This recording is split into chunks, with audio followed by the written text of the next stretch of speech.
Hello again and happy Wednesday. I'm going to call this a tips video, more specifically a Redline restoration tips video. Now we will have a Redline restoration video coming this Saturday, and it's not of the Firebird you see here, it's another casting. We're just using this as an example in the video. Now in today's video we're going to go over the post, or the rivet, whatever you like to call it. In reality it's a post, it's an extension of the body. And the post is actually what holds the base to the body of the car. It starts out as a straight post, they attach the body. Once the base is on, there's a machine that actually spins the post down, which creates a mushroom that holds the base tightly to the body. Now if you're a subscriber to the channel, you may recall seeing a recent video where we discussed the Sweet 16. We're going to actually take all of the Sweet 16 cars and restore them one by one on YouTube, starting with the first release, which is the Camaro. But on these restorations, I'd like to get them as close looking to original as possible. And in order to get that original look, you don't want this ugly screw on the bottom of the car. As seen here, it doesn't look bad, but it's definitely not original looking. So in today's video, we're going to show you how to get some more authentic looking restorations. To do so, we're going to be using these so-called rivets sold by Bright Vision. I'll put links below the video in the description, either to eBay or Amazon. You can get these in spun and unspun. Once we remove them from the package, we'll show you what they look like. Now here's a closer look at the rivets. The spun one would be at the top, and what they call the unspun is on the bottom. Now technically it's not an unspun rivet, because an unspun post would actually just be a post. It wouldn't have a flat spot on it like this one does. But that's what they happen to be calling it. So my procedure on starting this is going to be a little bit different. Normally we start with the 16th inch drill bit, but today we're going to start with a Dremel with a cutting head on it.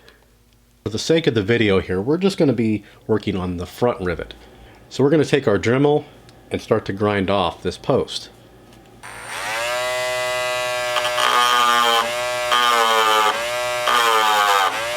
The trick here is to grind the post down as far as you can get it without doing damage to the base. If you get a scratch here and there, that's fine. You can usually get that out. Once the grinding is complete, we're going to take a small screwdriver and place it in between the base and the body to pry them apart. Now if you still have a small ring left around here, that is fine. The force of the prying should rip those apart.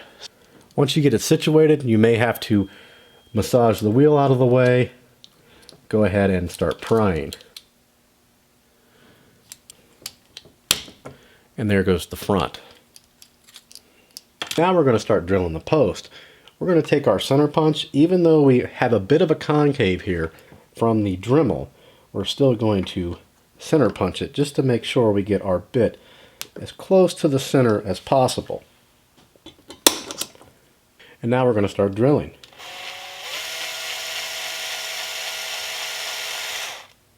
Once we got the hole started, we're going to file the top flat just a bit to make sure that the post is no longer protruding from the base of the body.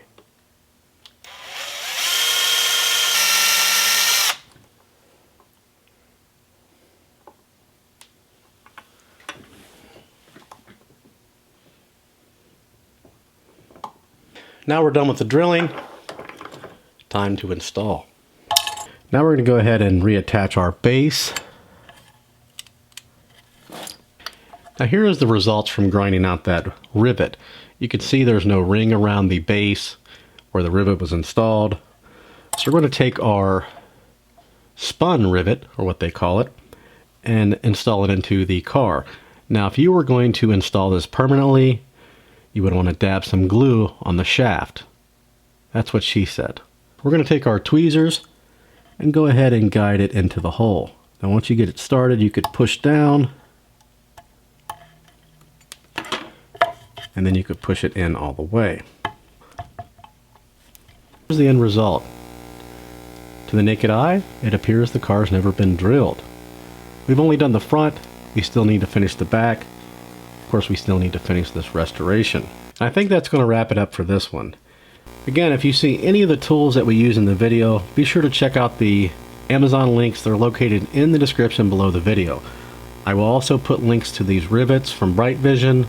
I believe eBay has them as well as the Redline Shop. We'll put both of those in there. If I can find them on Amazon, I'll add those as well.